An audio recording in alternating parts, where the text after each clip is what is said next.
So you went to UCLA, you put yourself down here in Los Angeles, but as someone who loved theater and Broadway, how did you end up choosing LA and television over New York and theater?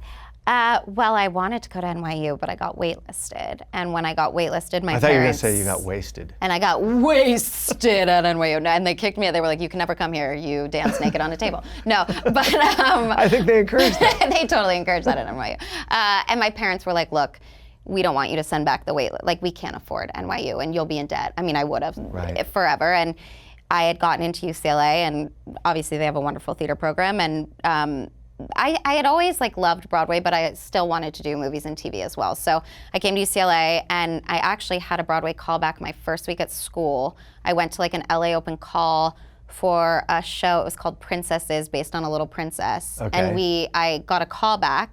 And I flew to New York for my first Broadway callback, and the writer was Sherry Steinkellner, who used to be one of the writers on Cheers. Right. And she pulled me aside, and we went to dinner after my audition in New York, and she was like, you're really funny. Because, by the way, what I did for my audition was, it was a pop show, but I don't sing pop music, I sing like Julie Andrews. But you had to sing a pop song for the callback. For my initial audition, I sang something else. I had to sing a pop song, and so I took Rollin' on a River, Tina Turner, and I did it, left a good job in the city. I did my own comedy version of it. Right. And so I think the casting director was like, you're the most original girl I've ever seen in New York, which is I think a way of being like, this weirdo.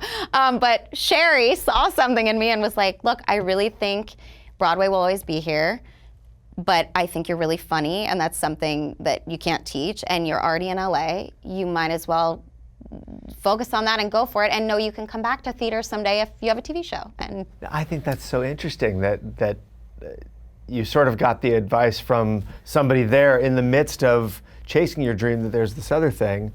And you could certainly look at the version where you didn't get on a show or whatever and just be like, oh my God, I got the worst advice ever. I went out and was treated like crap for 8 years by casting directors and getting bad little jobs. You know what I mean? No, and at UCLA, it was really interesting. I was in the theater school the first 2-3 years, and I had one professor pull me aside there and say, you should drop out. You're really funny. Said the same thing, you could get a sitcom or a comedy, comedy television show. And then I had another professor who I never got a B, anything lower than an A my whole life, and he gave me a C in acting. Really? And and you're like, nope, acting picked me. Well, I think it was also because we were doing a Tony Kushner play.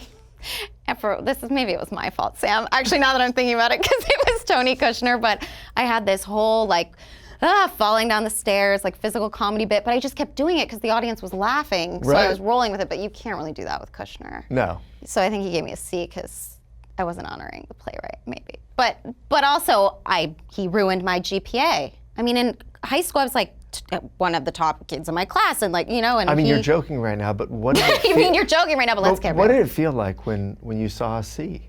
Oh, it's the worst thing ever for a perfectionist. And not even in the thing I love to do. Not even, my mathematics class at UCLA. So what happens to you internally when that, Well, I kind of I dropped the acting program. You did? I did. And I actually ended up graduating at UCLA with a BA in theater, film, and television producing. So I don't actually technically have an acting degree from UCLA, but I still keep in touch with one of my professors I love there, and obviously my friends are all still from the theater school. I bet you can go back and get an honorary? After the fact honorary. I don't know, if that teacher gave me a C still there, he might be like, this one really messed up Tony Kushner's work. He's like, no, it was a bright room call I'm not day. giving her, I don't know. But no, yes, when I saw that C, I felt like a failure, and it was rough. Hey folks, thanks for watching. If you like what you just saw, then why not subscribe? Click right here for lots more off camera. And if you want to see the hour-long version of these conversations, I'm going to give you the secret link. Here it is, offcamera.com. Check it out.